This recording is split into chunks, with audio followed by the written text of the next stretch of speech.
So for this TLC, you're going to use a silica plate to determine the end terminus of your dipeptide. After you have spotted the plate, make sure that you initial it at the very top corner.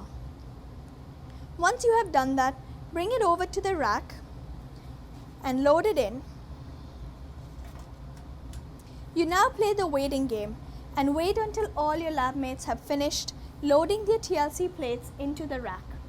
Once the rack is full, notify your TA, who will then lower the rack into the TLC tank. Wait for me, wait for me, wait for me. Don't forget mine. There we go. Now that we are ready, your TA will lower the rack into the TLC tank, making sure it is level, and quickly cover the tank. Keep an eye on the tank so that when the solvent is 1 centimeter from the top, you can notify your TA, who will then take out the rack from the tank. After your TLC plate is dried, you are now going to use a UV lamp. Be careful when using it. You've got to take some precautions. First and foremost, make sure the lamp is unplugged when not in use. The second thing is to make sure you do not have any skin exposure to the light. So make sure you have gloves and that the sleeves are pulled down all the way. Next, you never want to look directly at this light.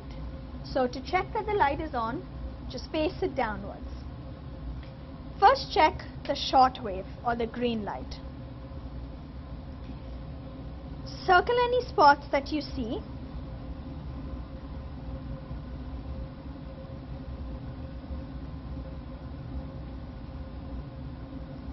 And once you are done that, switch it to the long wave or the purple light.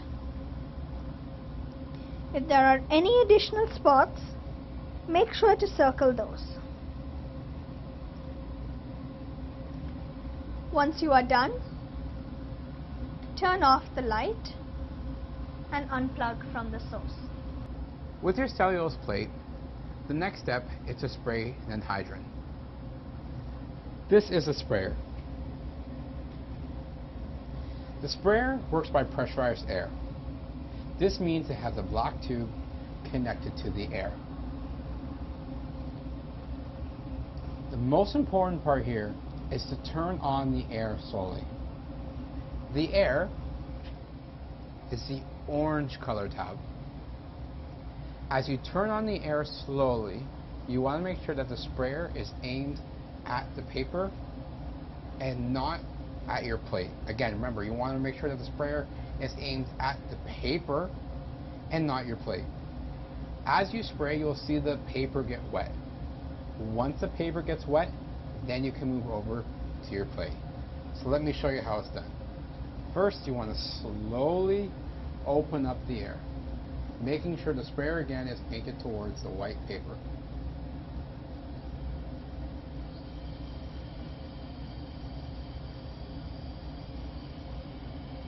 Once the paper is wet like this, you can now move over to your plate to spray your plate. It is important that you don't overspray your plate.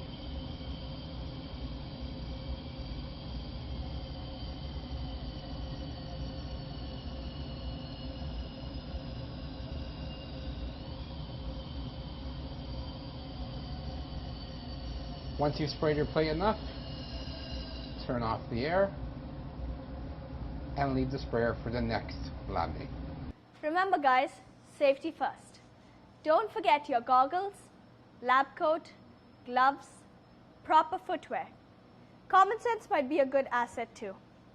Before coming into lab, make sure you read your lab. And when in doubt, always consult your TA. See you next time.